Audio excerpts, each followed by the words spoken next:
Pasando al tema sostenibilidad, por ejemplo, el sector eléctrico no es tan relevante en términos de emisiones, a diferencia de lo que ocurre en otros países. Acabo de comentar que en Chile todavía se usa carbón, todavía se usa mucho diésel. Tanto los retos, tanto en transmisión como en distribución, es mantener los incentivos, el marco regulatorio adecuado para que las inversiones sigan llegando y lleguen de forma oportuna, para hacer que esa nueva generación que existe pueda realmente traducirse en consumo real. El COES tiene una cartera inmensa solamente de proyectos renovables. Ya no hay proyectos convencionales, es decir, térmicos e hidroeléctricos, sino ya todos renovables.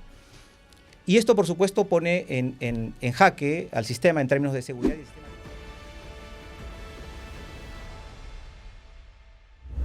Hola, soy Luis Miguel Castilla, director ejecutivo de Evidencia Instituto. Bienvenidos a un nuevo episodio de nuestro podcast Propuestas del Bicentenario. Hoy tengo el gusto de contar con la presencia de un gran amigo, de un experto, Carlos Homero, un experto en derecho energético, en el sector eléctrico, un profesor mío que me ha enseñado muchos conceptos ajenos a mí. Así que bienvenido a esta edición de nuestro podcast y socio, obviamente, de nuestro programa Rumbo Energético. Bienvenido, Carlos. Muchas gracias, Luis Miguel. La verdad es que muy contento de participar contigo en este podcast. Mira, en esta oportunidad usualmente hablamos de temas de política, hablamos de temas sociales, económicos, y rara vez nos metemos a un tema que puede ser un tanto técnico, que es el sector eléctrico. El sector eléctrico como parte del sector energético, pero creo que es importante para nuestra audiencia entender la importancia de este sector, engarzarlo en una discusión más amplia respecto a la transición energética, que es un objetivo que compartimos muchos países con responsabilidades distintas, pero creo que es bueno también hablar de temas que se están discutiendo entre los hacedores de política pública, los legisladores, y que la población quizás no tenga tanta información. Entonces el propósito es educar y plantear algunos temas de discusión de la coyuntura enfocada en el sector energético y el eléctrico en particular. De acuerdo. Seguro, como dices, son temas que se ven muy sofisticados desde fuera, pero vamos a hacer el intento de intentar explicarlo de forma sencilla. Así es. Para empezar, Carlos, y para darnos un contexto, me gustaría que nos des un diagnóstico de cómo es el sector eléctrico en nuestro país. Uh-huh. Todos lo utilizamos todos los días, no podemos vivir sin la electricidad. Y cuéntanos un poquito cuáles son sus principales características, uh-huh, cómo nuestro sistema eléctrico es distinto al de nuestros vecinos, qué ventajas tenemos, para empezar. Bueno, sobre el sector eléctrico peruano, habría que quizá hacer un paso atrás y ver de dónde es que venimos. A fines de los 80s y comienzos de los 90s, el sector eléctrico enfrentaba una situación muy crítica, había mucho racionamiento de electricidad, es decir, interrupciones de suministro, muy poca inversión, y la verdad es que el Estado era incapaz de poder acometer esas inversiones para poder entregar un servicio según el principio de seguridad de suministro, que era un principio que hasta ahora se mantiene. Hoy, ya luego de más de 30 años, hoy el sector eléctrico podríamos decir que es un sector robusto, que en términos de abastecimiento no tiene mayores problemas. Los racionamientos, las interrupciones de suministro han pasado a ser un poco parte de la historia. Quizá eso también tiene una connotación que puede tener una parte negativa, porque nos olvidamos de que la seguridad es importante, de que detrás de cada vez que encendemos algún interruptor hay toda una industria que está funcionando para que ese servicio llegue en adecuadas condiciones de calidad y de confiabilidad. Hoy podríamos decir que no tiene el Perú en el corto plazo problemas de abastecimiento. Sin embargo, quedan todavía algunas dudas respecto de los temas de eficiencia, es decir, si el precio que se están pagando o el precio que pagan los usuarios realmente es un precio eficiente. Eso en cuanto al abastecimiento, a la suficiencia de la generación eléctrica. Perdón que te interrumpa ahí, para ser claro, un poquito más pedagógico, cuando hablemos, digamos, una persona que no tiene idea, claro, digamos, del sector, pensando en la generación eléctrica, luego obviamente la transmisión, la distribución, pero ¿Cuáles son las fuentes de energía eléctrica en el país? Nosotros tenemos como fuentes de generación principalmente la hidroeléctrica, luego la térmica, que está compuesta por gas natural y los combustibles derivados del petróleo, y luego tenemos una presencia importante también de energías renovables, ¿no? Centrales eólicas y centrales solares. Podríamos decir que ese es el mix de generación, son las fuentes de generación que tenemos en el país. Hasta hace más o menos 10 años, quizá, la presencia casi total era de hidroeléctricas y térmicas. Las energías renovables, como sabes, es una irrupción tecnológica desde hace más de 15 años aproximadamente y con presencia importante en el Perú hace 10 años hasta acá. Y me imagino cuando hablas de la térmica, nos estamos refiriendo principalmente a la que se basa en quemar gas, el gas de camisea, que se ha vuelto, digamos, una fuente muy importante de energía y de electricidad para el país. Cierto. En el caso de la generación térmica, hablamos de la generación de gas natural, principalmente de camisea. Es verdad que antes de camisea, que es un proyecto que existe en el Perú desde el año 2004 en adelante, antes de camisea existía, y existe hasta hoy, en el norte alguna presencia de gas natural y había generación térmica también, y también en la selva central, en Pucallpa, hasta hoy. Pero de alguna forma, la gran masa de generación térmica a gas natural es producto, como dices, Luis Miguel, del proyecto Camisea. Y en términos de la presencia estatal, porque claro, tú has hablado de 30 años que justamente coincide con el cambio en el modelo económico, cierto, con una mayor presencia del sector privado en la prestación de servicios a la población. ¿Hay empresas públicas en el ámbito de la generación eléctrica, por ejemplo? Sí. En este proceso al que te refieres de los 90s, ocurrió un proceso, como sabes, de privatizaciones, pero una buena parte, o una parte importante de la generación hidroeléctrica se mantuvo y se mantiene hasta hoy en empresas del Estado.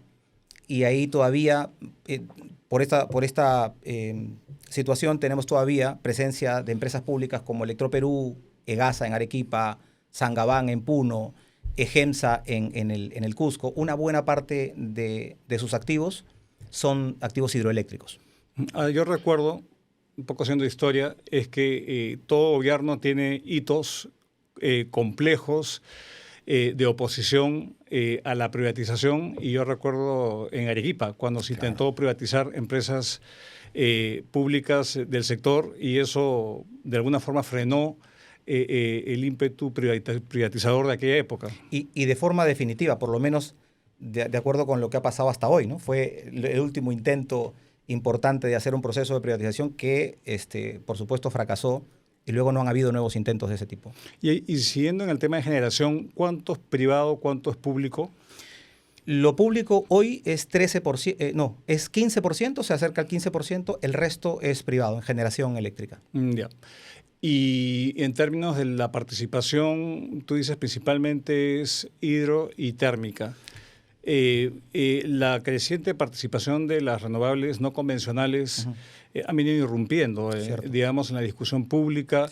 Eso está vinculado también a discusiones más, digamos, amplias respecto a la transición energética, que vamos a entrar en un ratito a esa discusión. Pero pensando en las otras fases del sector, porque uno genera electricidad, energía, pero hay que hacer que esto llegue a los centros de consumo.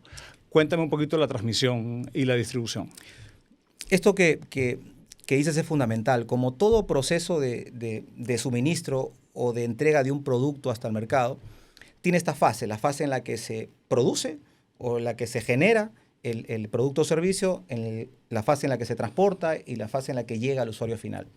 En el sector eléctrico, estas tres fases reciben el nombre de generación y las diversas tecnologías que acabamos de hablar.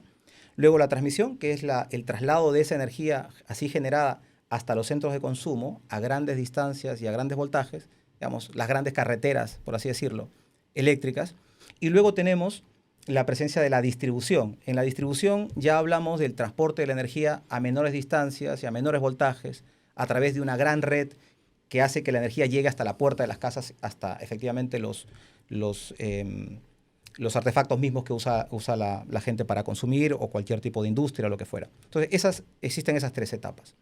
Nosotros siempre hablamos de la etapa de generación, y ahí están las diversas fuentes, las renovables, pero luego hay una gran discusión que ha ido postergándose en el Perú respecto de la infraestructura misma, es decir, de la parte de transmisión y de la parte de distribución. ¿Por qué? Pues porque sin adecuada inversión en transmisión, tú puedes tener una gran fortaleza en términos de producción de energía, pero la energía no va a llegar hacia el usuario final. Y hoy, no es solamente una especulación, hoy hay algunos lugares en nuestro país que requieren energía dentro del sistema interconectado, pero que no pueden tenerla porque no hay infraestructura suficiente, sea de transmisión o de distribución. Y la energía no puede llegar hasta el usuario final. Yo diría que, por lo tanto, los retos, tanto en transmisión como en distribución, es mantener los incentivos, el marco regulatorio adecuado para que las inversiones sigan llegando y lleguen de forma oportuna, para hacer que esa nueva generación que existe pueda realmente traducirse en consumo real, es decir, en el hecho mismo que los usuarios puedan recibir ese servicio. Por ejemplo, en esta misma línea, los usuarios, digamos, que viven en los departamentos de la Amazonía, ¿están interconectados al sistema nacional? ¿O hay un problema ahí? ¿Se ha intentado conectarlos? Sí. ¿Cuán cohesionado estamos geográficamente de un sistema, digamos, de una troncal, Claro, digamos, claro. que abastece de Claro. electricidad al país? Una buena parte del Perú, la gran masa del país, se encuentra en un mismo sistema que las normas la define como el Sistema Eléctrico Interconectado Nacional, el sistema interconectado. Sin embargo, como dices tú, hay algunos lugares en la Amazonía, particularmente Iquitos y las zonas aledañas, que no están en el sistema interconectado. Es decir, esos son calificados como sistemas aislados, no están interconectados. ¿Se han hecho intentos por interconectarlo? Sí. No recuerdo exactamente el año, pero yo digo que ha sido más, probablemente hace 8 años o algo así. El Estado licitó un proyecto de transmisión que iba desde Moyobamba a Iquitos y que precisamente tenía como propósito interconectar el sistema aislado de Iquitos a todo el sistema interconectado nacional. Esto significaría que Iquitos pueda beneficiarse de las diversas tecnologías de las que hemos hablado ahora, hidroeléctricas, térmicas y renovables, para poder recibir ese suministro.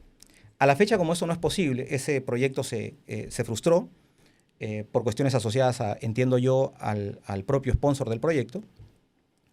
A la fecha, Iquitos se mantiene como un sistema aislado y es muy usual, prácticamente la regla, de que para poder tener el suministro eléctrico tienes que quemar combustibles derivados del petróleo. Naturalmente, con todo lo que eso significa en términos de precio, porque es muy caro, y en términos, por supuesto, de emisiones, que hoy es por supuesto, más importante que antes. Y en las líneas de transmisión, porque también uno, haciendo, digamos, una vinculación con el rol de proinversión, muchos de los proyectos que se licitan en líneas de transmisión son acometidos por inversionistas privados. Sí. ¿Existe alguna línea de transmisión pública o es 100% privado? Es 100% privado. El Estado tenía hasta el año 2000 aproximadamente, hasta el año 2002, tenía en manos de una empresa pública que se llamaba ETSEN y ETESUR una gran parte de la transmisión en el Perú.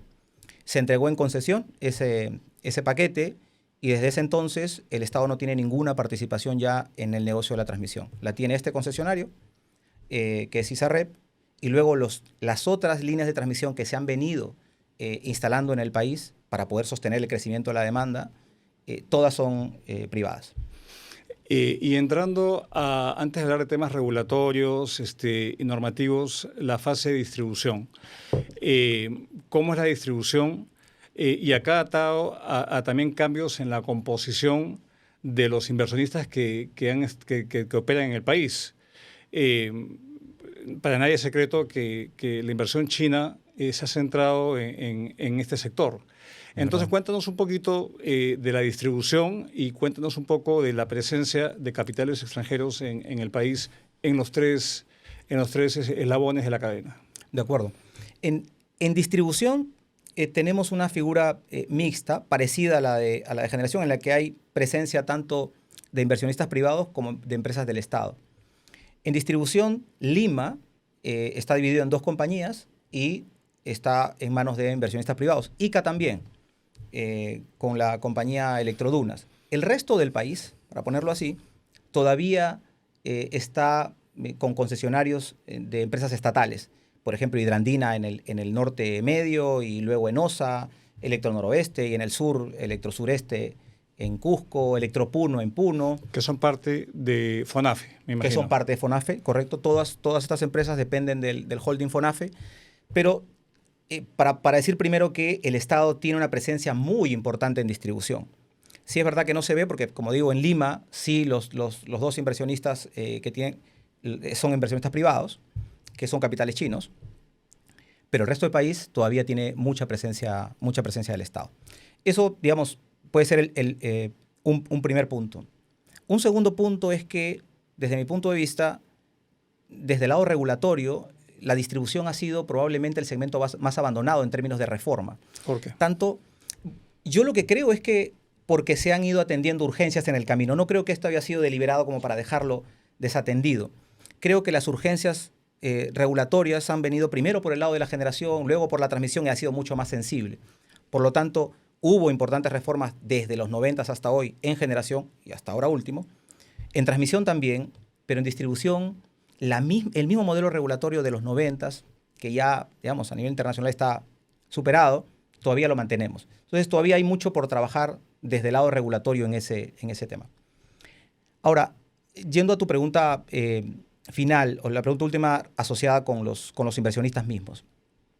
Sí es verdad que hay presencia de inversionistas chinos, particularmente en distribución. En el resto del Perú no.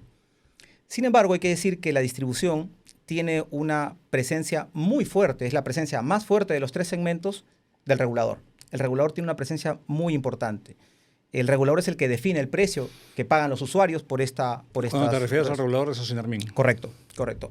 Ocinermin cada 4 años fija la tarifa que estas empresas pueden cobrar al usuario. Estas empresas no pueden cobrar un precio libre, sino que ese precio está definido por un concepto que se llama valor agregado de distribución, VAD. Es la tarifa de distribución que cada 4 años establece el regulador. Entonces, siempre yo entendía la discusión sobre las inversiones extranjeras en general, sobre el control que pueden tener o no sobre el mercado. Pero siempre que el regulador establezca las tarifas de forma razonable, de forma predecible y poco discrecional, el problema se hace menor. Ahora, hablando un poco de la forma como se estructura, digamos, la regulación, y atado esto a 3 objetivos que debe perseguir cualquier sistema energético, y eso lo hemos discutido con distintos expertos en este programa, en este podcast, el trilema energético, ¿no? Que probablemente también aplica al sector eléctrico, que es asegurar el aspecto de competitividad, tarifas accesibles, cobertura, temas económicos y sociales de acceso, por un lado. Correcto. Por otro lado, temas que tengan que ver con la seguridad en el suministro. Tú hablabas que ya no sufrimos apagones, pero nos recordemos, no hace mucho hemos visto a nuestros vecinos sufrir de apagones, tanto Chile como Ecuador, por distintos motivos quizás que podemos comentar. Y lo otro tiene que ver con lo más vinculado quizás a la discusión climática, de lucha contra el cambio climático, que es la sostenibilidad ambiental. ¿Cómo tú caracterizarías nuestro sistema frente a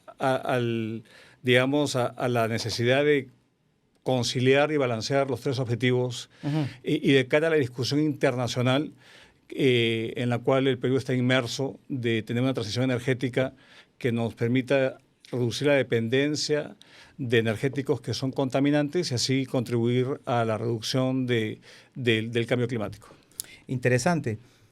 Si hubiera que hacer un análisis de lo que has definido como el trilema energético para el caso del sector eléctrico, es decir, competitividad, seguridad y sostenibilidad, por ejemplo, en competitividad yo diría que el sector eléctrico peruano tiene costos razonables derivados de que las fuentes que tenemos tienen costos muy razonables. Por el lado de la hidroelectricidad, tenemos mucho potencial hídrico y hay una gran presencia de hidroeléctricas en el país. Luego el gas natural que se usa para la generación, que también es muy importante en la producción, es un gas que no tiene precio internacional, sino es el gas de camisea, que tiene un precio tope, es decir, un precio fijado por contrato, más bajo que el precio internacional, con lo cual también lo hace competitivo. Yo diría que y la presencia de la infraestructura de transmisión y distribución, en términos comparativos con otros países, yo diría que hablamos de, en términos de competitividad, precio, muy razonable. Eso podría ser... ¿Más bajo que en Chile, por ejemplo?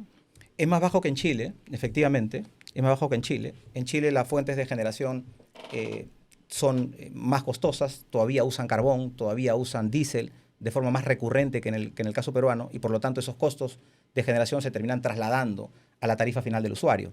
Y por eso tienen precios mayores. Y luego también me permite abrir solamente un paréntesis con esta comparación. Siempre se usa, se intenta comparar los precios, y es natural, con los precios de los mercados vecinos, de los países vecinos. Sin embargo, cuando uno hace la comparación, es súper importante tomar en cuenta de qué tipo de comparación estamos haciendo. Porque, por ejemplo, si yo comparara el caso peruano con los precios, por ejemplo, de Bolivia, que están subsidiados, la comparación no es una comparación razonable. No es una comparación razonable si la comparo con Ecuador, donde también hay subsidios importantes. En Chile varios años estuvo congeladas las tarifas a partir de los problemas que tuvo, de la conmoción social que tuvo el 2019. Hubo varios años de congelamiento de tarifas. Argentina más de 10 años de congelamiento de tarifas. Entonces, cuando uno hace esta comparación, yo siempre intento decir que esta comparación tiene que hacerse en términos de mercado. Es decir, y probablemente es más razonable quizá compararnos con Colombia, con países que puedan tener quizá más libertad de mercado, menos subsidios, menos intervención del Estado. Eso puede hacer cambiar esa comparación. Pero dicho eso, y en esta etapa de competitividad, pasando al tema sostenibilidad, por ejemplo, el sector eléctrico no es tan relevante en términos de emisiones, a diferencia de lo que ocurre en otros países. Acabo de comentar que en Chile todavía se usa carbón, todavía se usa mucho diésel. En el Perú este no es el caso peruano. La energía eléctrica representa el 7% de las emisiones totales, con lo cual no, por supuesto que hay que hacer esfuerzos por llevarlo a cero, evidentemente. Pero diría que en términos ambientales hay otras áreas que tienen mayor urgencia de atención que el sector eléctrico. No digo con esto que no se deban hacer esfuerzos, como digo, por reducir las emisiones. Creo que sí se deben hacer esfuerzos, pero realmente vamos a mover la aguja en términos de emisiones si nos enfocamos en otros sectores y no en el sector eléctrico. Y finalmente, la tercera pata, que es la parte de seguridad, es uno de los temas más relevantes o de mayor discusión en los últimos años, precisamente por la incorporación de estas nuevas tecnologías renovables, que son tecnologías variables que dependen del clima. Las centrales solares solamente producen mientras brilla el sol y tiene algunas bajadas de producción cuando pasan nubes, por ejemplo, o cuando deja de soplar el viento, dejan de inyectar energía a las centrales eólicas. Esto hace que la producción de estas centrales sea variable y el sistema tenga una presión adicional por mantener el suministro en términos confiables. Y ese es yo diría que es el gran tema de seguridad de hoy, no solo en el Perú, sino en el mundo. ¿Cómo hacen los sistemas para poder mantener los mismos niveles de seguridad, pero dando ese upgrade con nuevas tecnologías que son renovables y que, por supuesto, por su propia condición son variables, ¿no? Antes de entrar, Carlos, a los temas ya propiamente de la discusión normativa y las discusiones que hay, los debates públicos que hay, en términos de acceso, ¿tenemos ya cobertura universal o nos falta? Ha habido mucho esfuerzo en la electrificación rural también sí. En el país, hay fondos dedicados a ello. Sí. ¿Cómo estamos en acceso a electricidad? En términos de acceso, ha habido una mejora muy importante en los últimos 20 años en el Perú. Muy importante, al punto que ya en zonas urbanas estamos por encima del 90% de cobertura. En zonas rurales un poco menos. Sin embargo, esa última parte de lo que falta por conectar es cada vez más caro. Hablamos de lugares que están cada vez más lejos, con lo cual es mucho más complicado llegar y cada vez tienen menores demandas porque son agrupaciones de viviendas muy pequeñas o de menor número. Entonces, cada vez llegar al 100% cuesta más. Pero el Estado, yo no voy a decir si es el mejor mecanismo, pero por lo menos un mecanismo que funciona. Trata este tema de acceso a través de obra pública, para ponerlo así. El Ministerio de Energía y Minas tiene una dirección que se llama la Dirección General de Electrificación Rural, precisamente, que se encarga de identificar estos proyectos, contratar a terceros para que ejecuten estos proyectos y les paga el costo de los proyectos. Luego esos proyectos pasan a manos de las distribuidoras, de la que encuentren, y así han ido creciendo de a pocos. ¿Se puede hacer mucho más? Estoy seguro que sí, pero es un modelo que existe desde el origen. Yo diría que desde hace 30 años es el mismo modelo. Ese modelo se ha ido mejorando en algunos momentos a través de financiamiento de multilaterales, particularmente el Banco Mundial.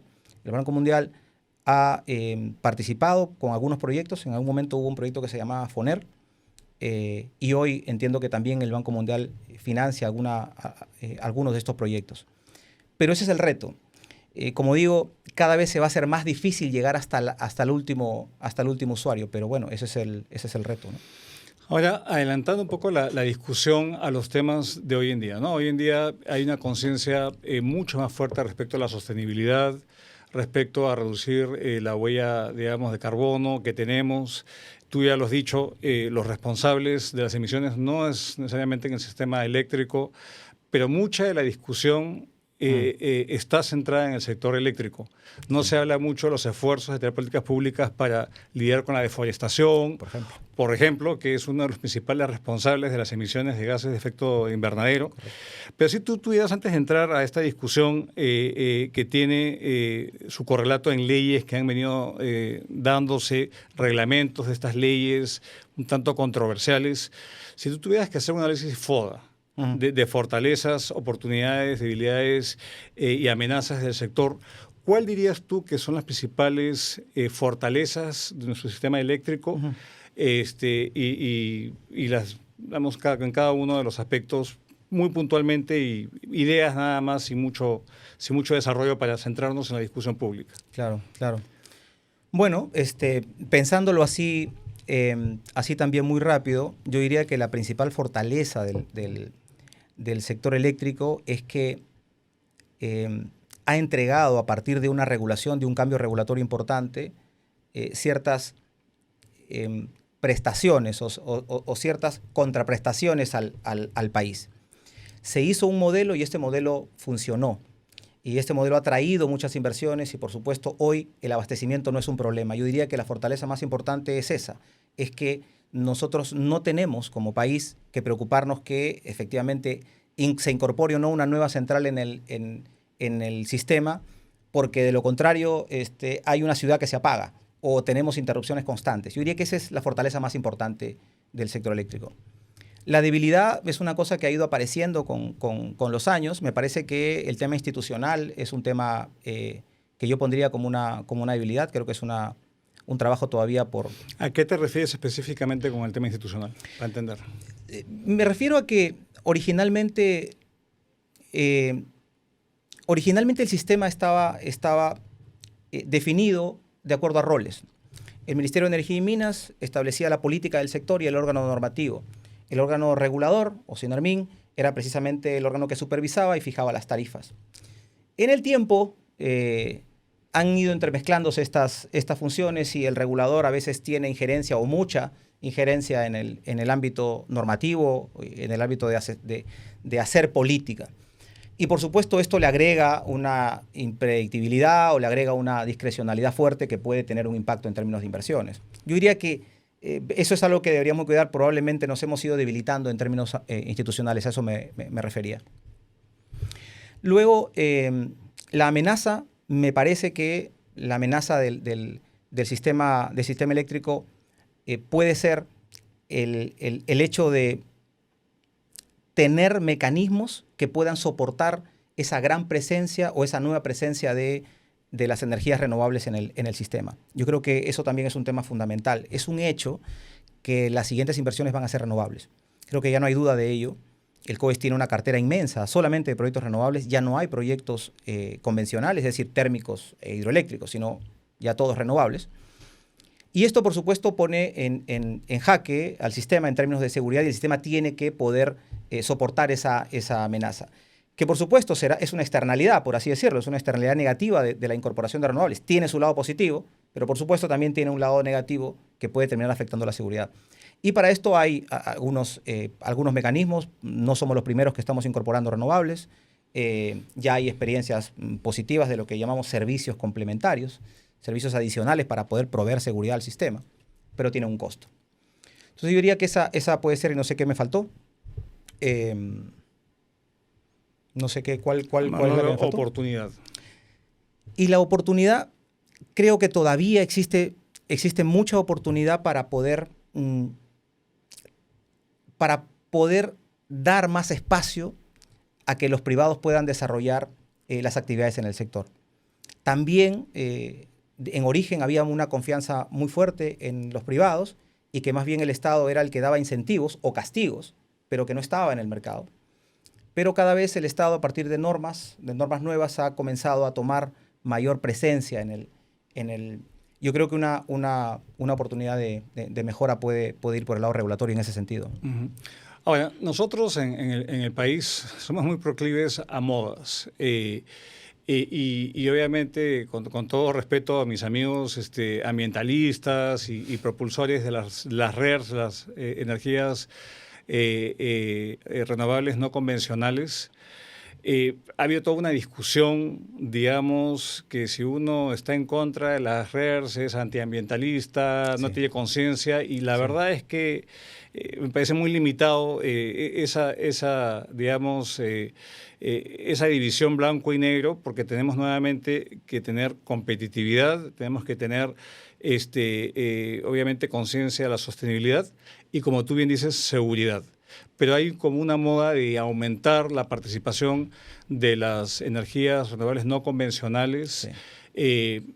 Incluso hay algunos que ponen de aumentar actualmente el peso, que no sé si es menos de 10%, en torno a 10%, duplicarla o incluso triplicarla en pocos años, como parte de los compromisos que el Perú está adoptando en el marco internacional.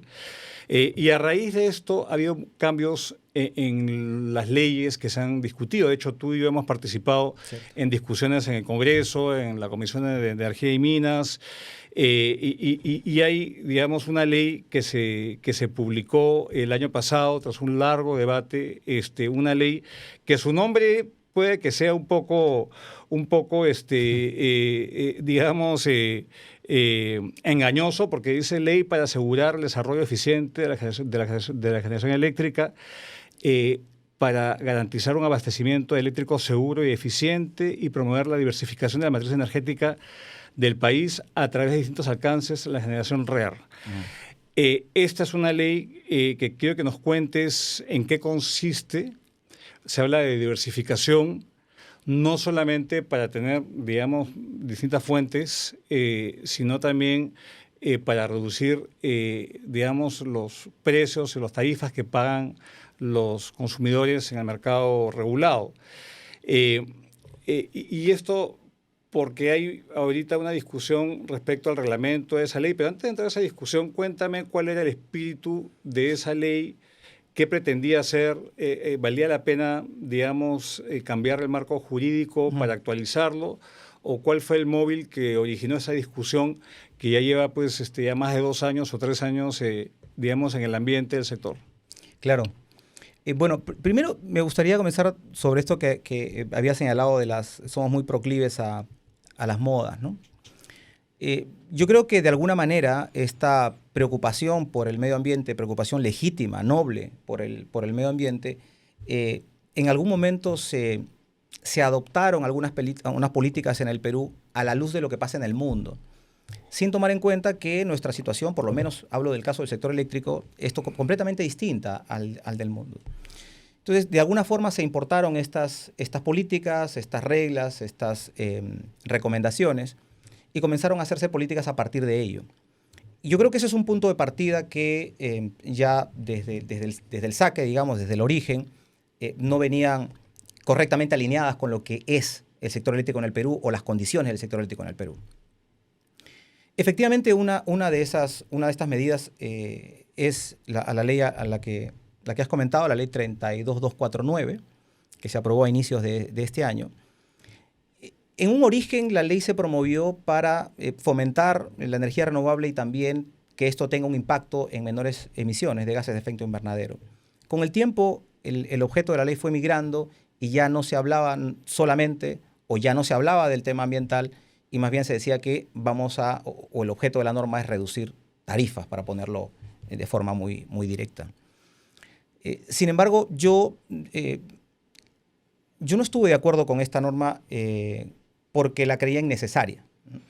Y las razones para ello es que al día de hoy, por ejemplo, ya tenemos 11% de producción renovable en el país y contando, y de hecho todos los proyectos nuevos de los sponsors en el mercado son proyectos renovables. Los grandes clientes, las grandes empresas mineras en el Perú tienen proyectos renovables y solamente consumirán energía renovable en el futuro, es decir, el mercado de suyo y por sí solo iba generando ¿Qué pretendía cambios. esta ley? ¿Qué pretendía esta ley? Porque habla de diversificación y puedo interpretar remoción de aparentes obstáculos que no permiten la entrada de cierto tipo de energías, en particular las REERs y en particular la solar. ¿Por qué no nos cuentas qué pretendía cambiar, digamos, esta ley que ha sido aprobada y que ahora está en fase de reglamentación?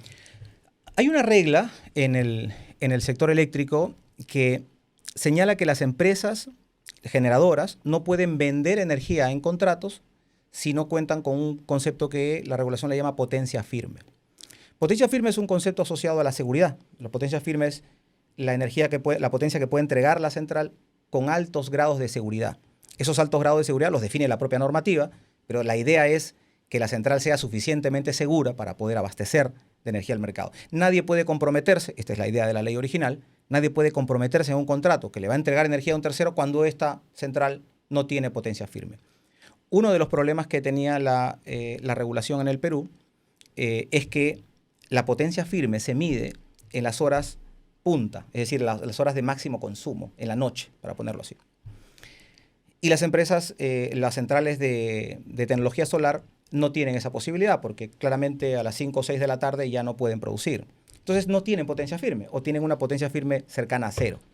Como tenían una potencia firme cercana a cero, no podían vender energía en contratos. Esto era una lectura. Sin embargo, los proyectos solares se han ido dando también en el mercado a través de mecanismos alternativos. Se puede comprar potencia de un tercero, hay otro tipo de mecanismos. Pero la lógica de la ley era esa. Vamos a remover esa barrera. Hoy las centrales solares no pueden vender energía en contratos, por lo tanto, yo voy a hacer que no sea un requisito tener potencia para poder vender energía mediante contratos.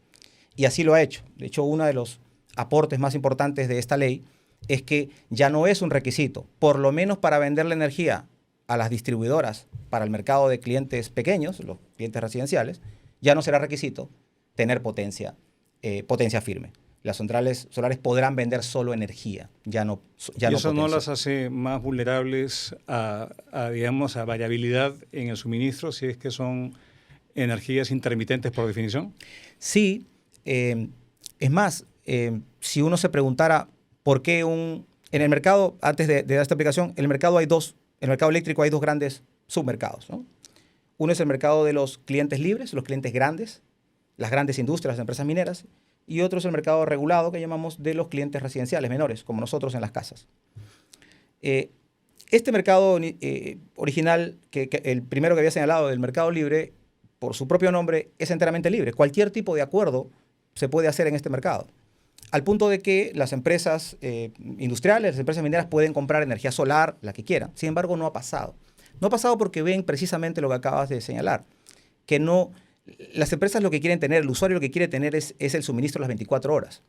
Y quiere que eso venga ya solucionado de parte del proveedor. Porque otra alternativa es que le digan al usuario, mira, yo te entrego la energía de esta hora a esta hora. Y en la noche, bueno, en la noche es tu problema. Ya tú ves de quién lo compras. Entonces el usuario dice, no, tú resuelves el problema a las 24 horas y recién puedo firmar un contrato. Esta lógica ya no existe a partir de esta ley, por lo menos para el mercado regulado, porque esta ley, como digo, permite que las empresas o las centrales solares puedan vender solo energía y no potencia. El gran problema de esto es que la potencia igual se tiene que comprar en el sistema. La seguridad al usuario nunca se va a dejar de entregar porque el sistema funciona de esa manera, funciona dando seguridad de suministro. Y ese costo de potencia lo van a tener que pagar de alguna u otra manera, solo que no será asumida por los desarrolladores de estas centrales, pero sí finalmente por el usuario. Esa era una de las grandes diferencias que yo tenía con respecto de la... Pero entonces esto va en contravía del objetivo de reducir tarifas. Sí, mi lectura de esta norma es que solamente ve una parte de la ecuación y no ve toda la ecuación. Ve solamente la parte de los costos de las centrales renovables en los momentos en los que se produce la energía que pueden producir. En el caso de las solares, para no salirnos del ejemplo, solamente toma en cuenta el valor de la energía entre las 8 de la mañana o 6 de la mañana y las 6 de la tarde, vamos a decir. pero en la noche la energía puede tener otro costo. De hecho, podría ser mucho más costosa. No se está viendo toda la foto. Junto con eso, tampoco se ve cuál es el costo que puede tener el usuario final por el hecho de incorporar muchas más renovables y tener que invertir más en transmisión, servicios complementarios y algunos costos adicionales. A mí me parece que cuando se hace o se da el mensaje de que las tarifas van a bajar, porque ese fue el mensaje que se dio con el proyecto de ley o con la ley que estamos discutiendo, uno tiene que pensar en qué es lo que paga el usuario al final. El usuario paga, como decimos, los 3 segmentos. Y habría que hacer una comparación entre lo que paga hoy y lo que pagará mañana. Yo tengo mis dudas de que vaya a ser menor. Me parece que va a ser mayor el costo. Ahora, la energía más cara usualmente es la que no se tiene, pero también la que le sigue probablemente sea la que se deriva de quemar diésel. Y han habido momentos en los cuales, por estrés hídrico, hemos tenido que quemar diésel y la tarifa se ha, digamos, disparado. Y eso es lo que ha propiciado en algunos, digamos, que apoyen este tipo de cambios, es tener más seguridad diversificando fuentes. Eso no puede ser una lectura un tanto, digamos, parcializada, porque, claro, yo diversifico, amplío, le abro la puerta a otro tipo de energías, pero subestimo este efecto, digamos, de falta de continuidad en el suministro, estos temas de seguridad. Claro. Me parece que ahí se están tomando con mucha ligereza ciertos objetivos para impulsar normativamente un tipo de tecnología y no dejar que el mercado lo resuelva por sí solo. Sí. ¿Es una lectura correcta la que estoy dando? Yo estoy de acuerdo con esa lectura, pero creo que no sé si es correcto decir que los tiempos han cambiado bastante. El usuario era siempre el centro de la regulación. Cuando los hacedores de política se sientan sobre una mesa y deciden qué regulación nueva van a incorporar al mercado, piensan en el usuario. ¿Qué va a ser mejor para el usuario? Sin embargo, a partir de los últimos 10 años o más, ya se ha agregado un componente adicional. Ya no es solamente qué es lo que le hace bien al usuario, sino además que la tecnología sea beneficiosa en términos de emisiones. Se le agrega un componente más a ese análisis. Y por lo tanto, de pronto tienes un trade-off. Es muy probable, y esto es lo que pasa, yo quisiera tener muchas renovables, pero esto es inseguro. Yo necesito tener energía de base y de respaldo, y esto cuesta. Entonces, siempre estás en ese trade-off. Aquí, en el caso del proyecto de ley, creo que ha pasado también algo de eso. Creo que se ha visto solamente un lado de la foto y no se ha visto la foto completa. Uh-huh. Ahora, yendo a un tema adicional que creo que es importante, 2 temas vinculados a la realidad chilena.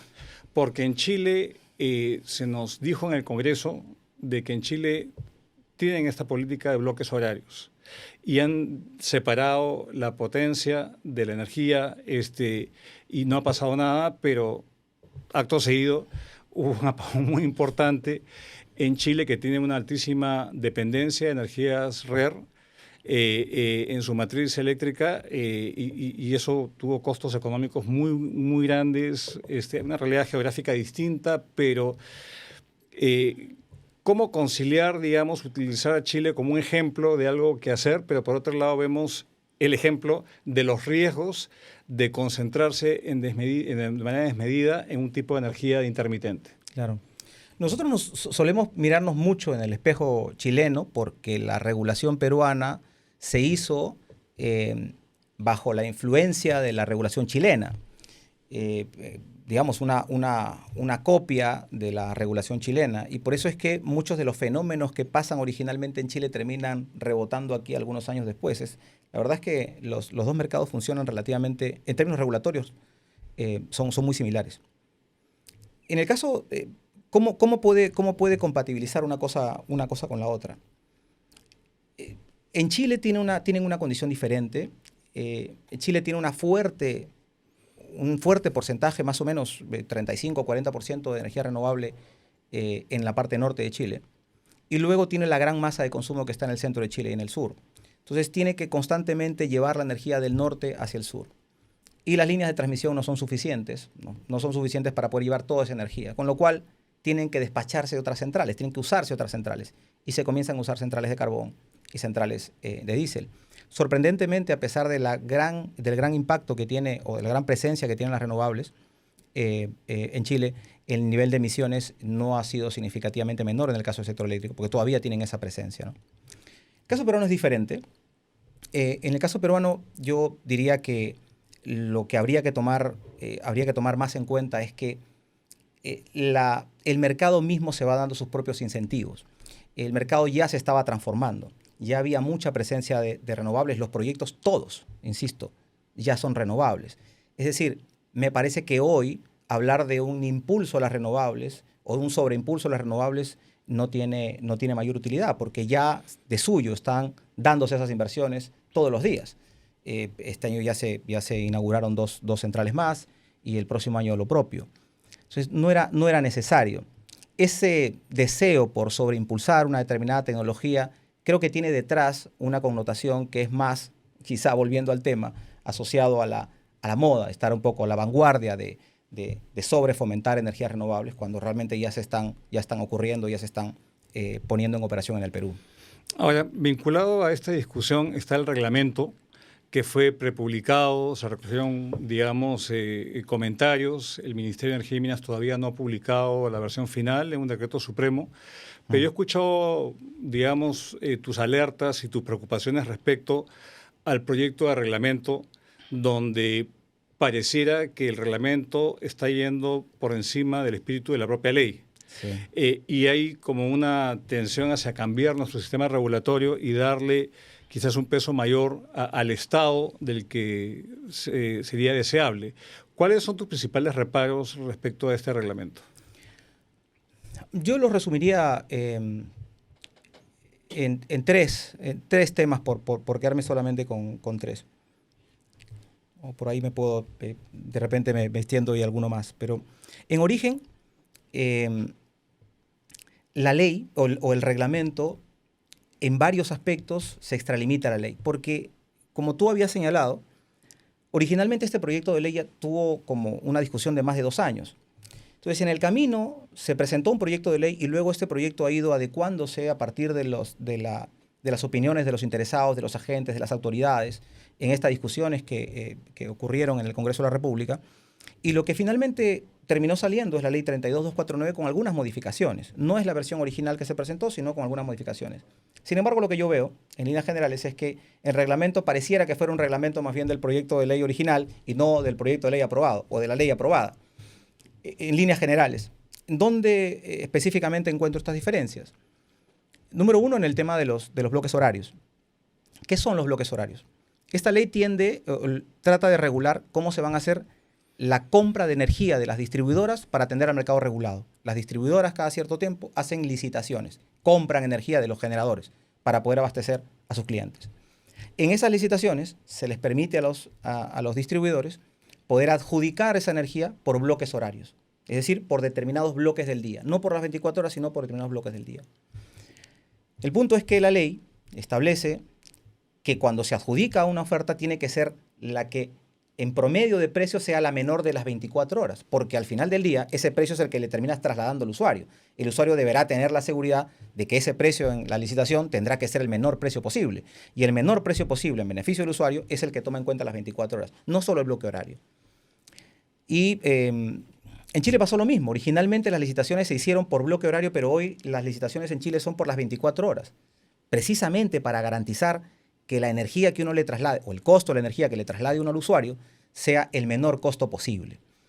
Y ahí el reglamento no es claro en ese aspecto, por decirlo menos, con lo cual ese es un punto a tomar en cuenta, el tema de los bloques horarios. Otro punto muy llamativo ha sido que se ha reservado una facultad para el regulador, para OSINARMIN, de que en determinadas licitaciones, ocurridas determinadas circunstancias, solamente se hagan licitaciones para nuevos proyectos y no para proyectos instalados. Es decir, que hagan nuevos proyectos y no proyectos instalados. Y eso no es discriminatorio, eso no atenta contra, digamos, la Constitución que consagra, digamos, la igualdad de trato entre los inversionistas, sean nacionales o extranjeros. Totalmente. Yo creo que hay una afectación directa al trato igualitario, o digamos, una afectación o un trato discriminatorio a determinadas inversiones. Pero aún así, insisto, digamos, tiene un gran problema legal desde ese punto de vista, constitucional desde mi punto de vista. Pero además hay otra cosa, que la ley 32249 no dice nada sobre este asunto. O sea, pareciera que fuera una regulación que ha salido, digamos, de la nada, porque no es que reglamente una parte de la ley no establece nada sobre esto. Y nuevamente está aquí detrás la misma discusión de siempre. ¿Qué es lo que yo quiero como hacedor de política? ¿Quiero atender las legítimas aspiraciones de los desarrolladores de proyectos nuevos renovables? ¿O lo que quiero es entregarle al usuario el menor precio posible? Porque si yo lo que quiero es entregarle al usuario el menor precio posible, yo no puedo restringir competencia. Yo tengo que permitir que intervengan en la competencia los instalados y los nuevos. El que tenga menor precio será el que se adjudique y punto. Pero, digamos, este es un tema adicional también asociado al reglamento. Y quizá uno más es que hasta antes de esta ley, los distribuidores tenían dos mecanismos para contratar. Licitaciones, que acabo de explicar, y contratos bilaterales, es decir, contratos directamente suscritos con generadores, suscritos a una tarifa regulada por el OSINARMIN. Esta figura, esta posibilidad se ha prácticamente eliminado en el reglamento, creo que también en exceso de lo que establece la ley. Y en la práctica lo que está ocurriendo es que el distribuidor solamente tenga un mecanismo para contratar, que es la licitación, y que ese mecanismo sea enteramente o completamente regulada por el OSINARMIN. Todo. El OSINARMIN decidirá cuándo se contrata, cómo se contrata, cuánto se contrata, en qué condiciones. Entonces, prácticamente la libertad comercial que pueden tener empresas públicas y privadas, porque las empresas públicas también están sometidas al derecho privado, son del Estado, pero están sometidas al derecho privado, se afecta. Este derecho de las empresas se ve afectado. Es un retroceso en nuestro modelo, digamos, de los últimos 30 años, entonces, donde volvemos al Estado paternalista que decide todo. Sí, esa es la gran preocupación. Si uno tuviera que elaborar un concepto detrás de esto, yo creo que el gran miedo es que nuevamente parece que el Estado se está autoconvenciendo de que puede resolver los problemas mejor que el mercado, ¿no? Y ese modelo estuvo abandonado por unos buenos años, con los resultados positivos que acabamos de notar, pero nuevamente el Estado piensa que lo puede hacer mejor. Y eso es un problema, es una amenaza importante. No, mira, yo creo que es un tema, digamos, es una alerta muy importante que haces. Y también un tema más genérico, que es que un reglamento no puede ir por encima de una ley, porque ahí se quebranta el digamos, ordenamiento de las normas y eso introduce inseguridad jurídica incluso. Antes de entrar ya a una fase nueva y ir cerrando la conversación, que está muy interesante, Carlos, te agradezco por tu participación y por habernos educado en estos temas complejos. Hay como que uno de los argumentos de los que apoyan este tipo de normativa es que ya tenemos una dependencia de la energía térmica, pero el gas de camisea se va a acabar, es finito y se acaba pues en 10, 15 años. Entonces no nos queda otra sino que ir a las renovables no convencionales. Los temas hidro tienen dificultades ambientales, esa es, digamos, una lectura. Pero ¿cómo asegurar, digamos, que no sea así? Porque tenemos reservas que probablemente haga falta, digamos, mayor exploración. Es más en el tema de hidrocarburos, que no es el ámbito de tu competencia, pero si finalmente el objetivo es seguridad energética en el país, ¿qué cosa hacer para justamente asegurar tener un energético de transición como es el térmico? Hay cargos que se puedan implantar, hay cambios que se puedan hacer. Yo recuerdo hace 10 años se discutía el tema de seguridad energética, claro. Se dio un marco legal para que así fuese. Hay digamos, modalidades de subsidios cruzados para asegurar justamente la seguridad energética. ¿Cuál sería, digamos, tu visión desde el punto de vista eléctrico respecto a esta discusión, digamos, para asegurar, potenciar la seguridad en el suministro? Claro. Fíjate, hace muy poco hicimos una reunión en el EQG tratando sobre este tema que estaba se soltaba mucho el tema de las reservas, ¿no? La incertidumbre sobre las reservas. Y en realidad no hay tal cosa. Hasta al día de hoy hay reservas para los siguientes 15 años, pero no quiere decir que los 15 años nuevamente no tengamos gas. Eso es un error de concepto. En realidad las reservas se van reponiendo con el tiempo. De hecho, no tiene ningún sentido poner reservas para el año 16 cuando yo no tengo demanda para el año 16. En países que tienen esta reposición de reservas, en países desarrollados, donde esta reposición de reservas ocurre, siempre ocurre cuando uno tiene una visión de 6 o 7 años de reservas. Es decir, no existe tal problema en términos de suficiencia de molécula, ¿no? de gas natural. Ahora, por el otro lado, lo que sí es verdad es que si no se hacen inversiones en desarrollo de nuevas exploraciones y de nueva infraestructura para poder traer el gas natural desde los pozos hasta los puntos de consumo, es verdad que si no tenemos esas exploraciones podemos enfrentar a un problema en el largo plazo. Precisamente por eso la regulación, lo que yo considero es que debería dar esas condiciones para que nuevamente vuelva a explorarse, vuelvan a darse seguridades a inversionistas para que puedan acometer estas inversiones.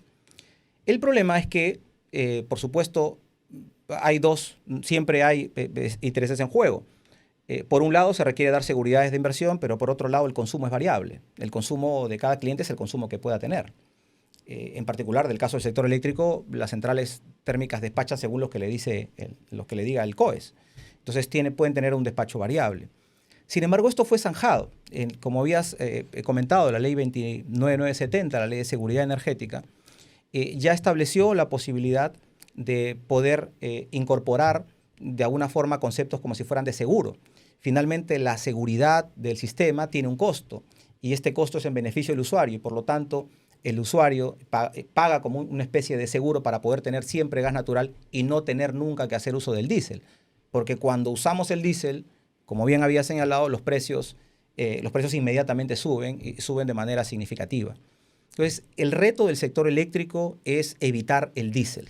Es tratar de evitar siempre el diésel. Tener el diésel por seguridad, por contingencia, pero tratar de despacharlo o de evitar producir con diésel de forma continua. Y eso lo aseguramos teniendo una fuerte bolsa de gas natural, de producción térmica, y eso tiene un costo, que por supuesto, como en todo mercado, tiene que ser asumido por la demanda. De hecho, la ley así lo señala. Bien. Mira, el tiempo nos queda corto porque hay tantos temas, pero ahora vamos a pasar a una sección donde recogemos anunciando, digamos, la grabación de este podcast, abrimos a las redes sociales algunas inquietudes. Entonces, déjame plantearte, hay algunos temas que ya hemos tocado, pero plantearte al menos 3. Quique Guillén pregunta por qué es tan cara la tarifa eléctrica en el Perú. ¿Es cierto lo que dice Quique? Creo que no, como digo, habría que compararla, pero cuando la comparamos solemos compararlo con países que tienen fuerte interferencia del Estado y muchos subsidios. Sí tiene el Perú, sin embargo, hay algo en el que hacer una precisión. La hidroelectricidad es barata porque sus costos variables son baratos, el uso del agua. El gas natural en el Perú es muy barato por debajo del precio internacional. Las energías renovables son energía que tiene costo variable cero. En términos de generación es muy competitivo el mercado peruano, muy competitivo. Pasemos a la transmisión. En el caso de la transmisión, quizá aquí sí estemos por encima comparativamente hablando, de nuestros países vecinos, el costo de la transmisión. ¿Pero por qué? No por la transmisión en sí, sino porque dentro de la transmisión se han ido incorporando cargos regulatorios desde hace varios años a partir de inversiones que el Estado ha impulsado y ha tenido que pagarlas y le ha incorporado como cargos en la transmisión. No son transmisión propiamente dicha, son cargos adicionales a la transmisión y por eso ese segmento es relativamente más caro. Y en distribución está bien en el promedio de la región en el caso peruano. Yeah.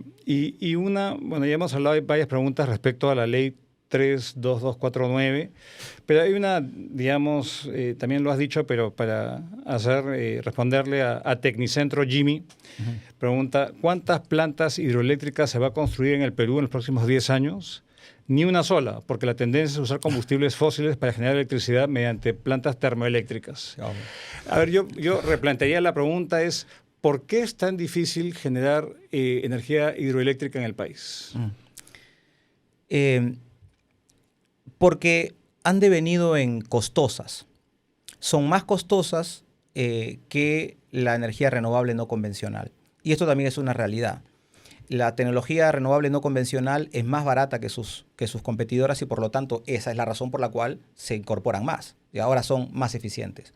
Luego la energía, las hidroeléctricas tienen también otro tiempo. Su desarrollo o el predesarrollo puede demorar 4 o 4 años y medio y la construcción 3 años más. Entonces estamos hablando de una inversión que puede tomar entre 7 y 8 años, una central hidroeléctrica importante, 7, 8 años para desarrollarse, versus el desarrollo de una central solar, de una central eólica que no supera los 2 años. Entonces, esa es la razón. Si a eso le agregamos los problemas ambientales asociados al desarrollo de proyectos hidroeléctricos, si le sumamos los problemas sociales, en realidad tenemos un cóctel muy difícil de ingerir por parte de un inversionista. ¿Sí? El inversionista viene y quiere probablemente el retorno más corto en términos de tiempo. Esa es la razón. Esa es la razón. Si uno hace la comparación de lo que en el sector eléctrico le llamamos como costo nivelado, es decir, el costo comparativo de tecnologías, la hidroeléctrica está por encima de los $50 y las centrales renovables no convencionales entre los 30. Entonces, naturalmente, las inversiones van a fluir a lo que es más eficiente. Esa es la razón. Bien. Bueno, muchas gracias.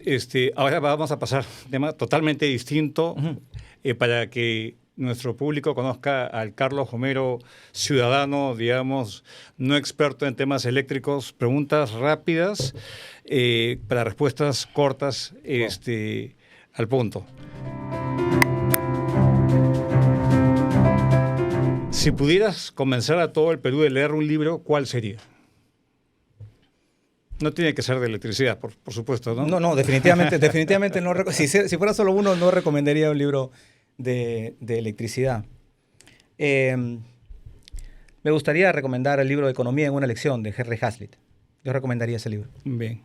Si pudieras cambiar una ley, ¿cuál cambiarías? ¿Una ley? ¿Solo una? Una. Pues eso sí está difícil. Eso sí está difícil. No sé. Cambiaría muchas, pero si tuviera que cambiar una ley. Bueno, yo cambiaría la ley que le permite incorporar mayores gastos en el Estado de forma indiscriminada. No es una ley específicamente que pueda facultarla, pero en la realidad eso ocurre.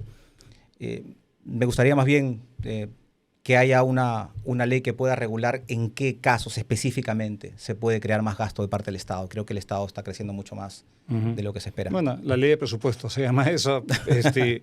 El siguiente, si pudieras retroceder en el tiempo e impedir un momento de nuestra historia reciente, ¿cuál sería?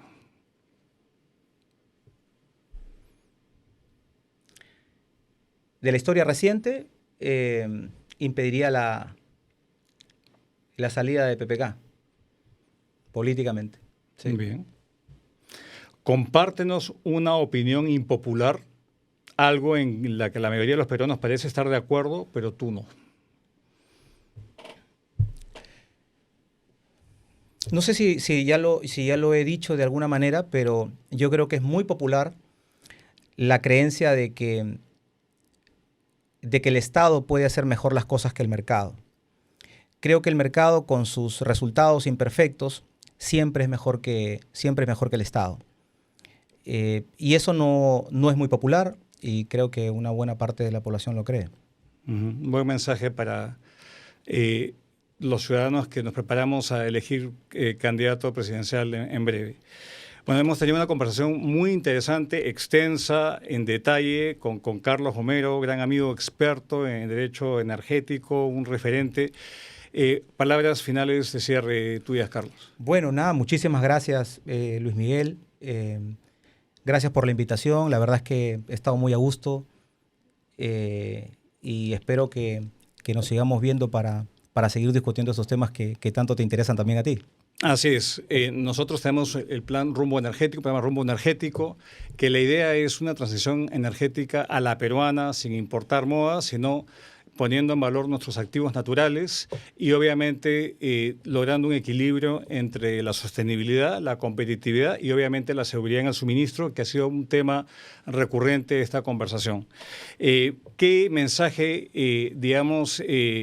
sacar de lo que has dicho, Carlos, creo yo, es no dejemos que las autoridades y los que hoy día formulan la política pública retrocedan a tiempos que pensábamos superados. Creo que tu mensaje es fuerte, en este caso ilustra una clara intención que creo que todos debemos ser conscientes que trae más bien menos beneficios de los reales. Entonces, una vez más, invitarlos a una siguiente edición de este podcast donde vamos a hablar de temas muy relevantes del quehacer nacional.